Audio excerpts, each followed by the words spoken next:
Governor. Your Excellency, I introduced to all the regional and current leaders. I just wanted to also recognize here Your Excellency, former police chiefs who are present. We have Dr. Kimayo who is here, and we have also Dr. Sang who was here, who also founded this very important institution, together, both of them. Kajiado also is lucky, Your Excellency, to have produced not just governor to have been a former minister, but also there is another minister from this ministry who is serving in your office, who is a former minister as well. Thank you, Your Excellency. So I'd like to make just very brief remarks. One, Your Excellency, is that here, what we are doing, this exercising of banning these firearms, is not just an exercise to destroy. There is a major significant message we are passing. First, Your Excellency, is that if we want to sort out the problem of proliferation of small arms, the insecurity problems in our region, in all our 15 countries, it was discovered that it was an exercise in futility to do a disarmament in one country and leave the neighboring country. If you take the example of Kenya, Your Excellency, the operation that has been going on in the places of Upper Eastern, for example, Your Excellency, in the places of Marsabit, it's of no consequences if there is no closer collaboration and support from the neighboring country of Ethiopia. That is the same in the northern part of the country if there is no collaboration with our dear brothers from Somalia, or in the parts, Your Excellency, of our neighborhood with Uganda. So this regional approach towards disarmament and towards confiscation of illegal firearms from citizens is the only way that can be able to make our country safe. It is considered, Your Excellency, that this is a more strategic approach towards making this region safe. And I want to say, Your Excellency, that that is why if you heard the CEO speak, he talked about harmonization of policy. This approach is to make sure that when one country has a policy towards disarmament, we can do together cross-border. And that's how we will keep our country safe. And that's why, even as Kenya, we will benefit greater if our neighbors together we can work towards this issue. Number two, Your Excellency, a number of the firearms we are banning today, 1,000 of them, was as a result of security operations in Kenya, particularly in this part of Kerio Valley and the northeastern and the upper eastern.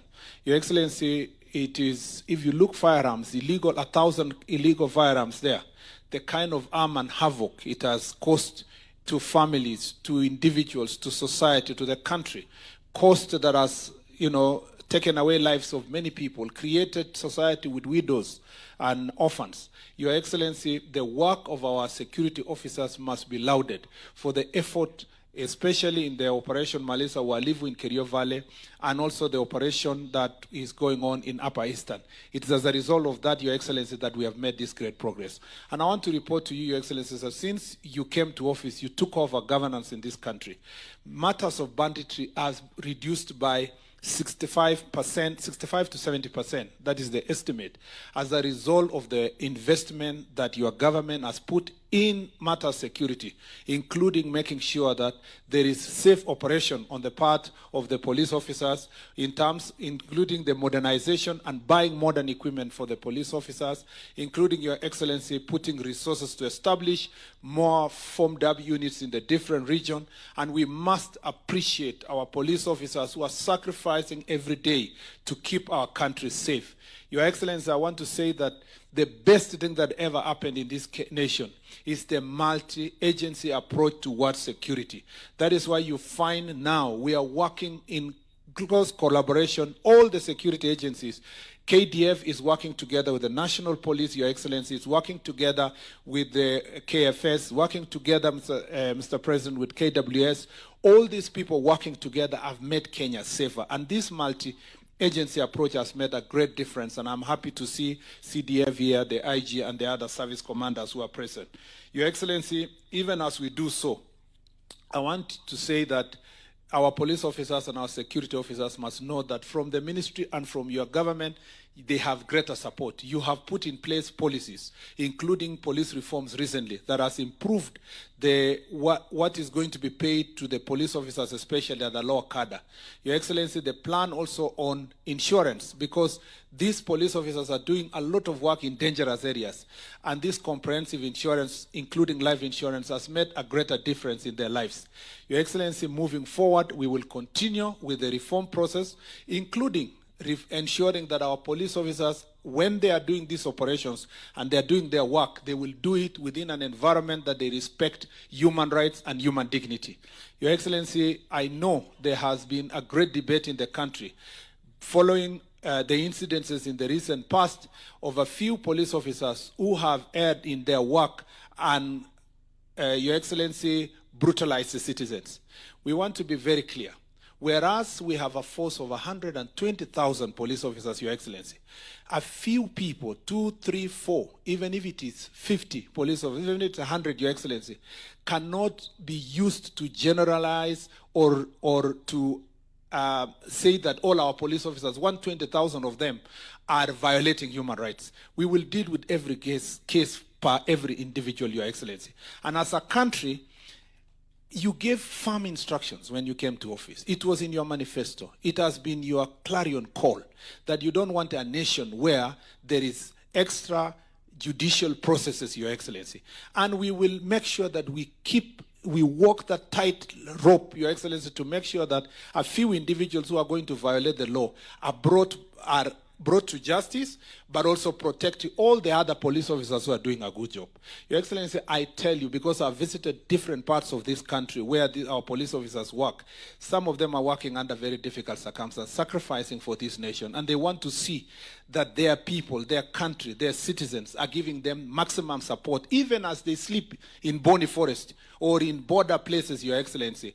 We must make sure that all these police officers know they have our maximum support. And also the citizens of this country must know that they have our maximum support to deal with the few police officers who may misuse a firearm or even misuse their authority to harm citizens, like the case that we are dealing with the country at the moment. And we will deal, in such cases, we will deal with them firmly. I request the citizens also, Your Excellency, that they must respect the authority of police, because without respect of authority of police, there is anarchy.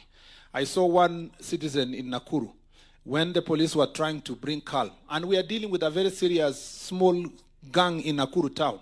When the police are trying to do so to make sure that the citizens are safe, some other citizen is carrying a panga, Your Excellency, attacking a police officer. And I really want to thank the police officers who have restrained themselves in such circumstances. Because even it was on camera, you will see the police officers just looking at that person with pity. And yet, you will find some citizens cheering them. You will find some of them cheering them in social media or in public. Your Excellency, if a police officer was to use that gun, the same way a police officer was attacked here in Narok, it would be the rest of the country will go for the citizen and ignore the police officer whose life was in danger. It's important for us as citizens, even as I saw some of them exercising their rights yesterday, that exercising freedom and rights under Chapter 4 of the Constitution does not include violence in the city, does not include looting, does not include burning vehicles, and we will be firm in this ministry. We will support our police officers when they are enforcing law and order to ensure that every other citizen who's going about their business, who is going about doing their business, Your Excellency, is protected and their property is protected. We will not waver. It does not matter whatever people say. Our duty in office and in the security sector is to keep the people safe. And that we promise the people of Kenya. As we hold our police officers accountable, we will hold the civilians accountable who are misusing their civilian authority. With those many remarks, Your Excellency, it is now my humbler duty and privilege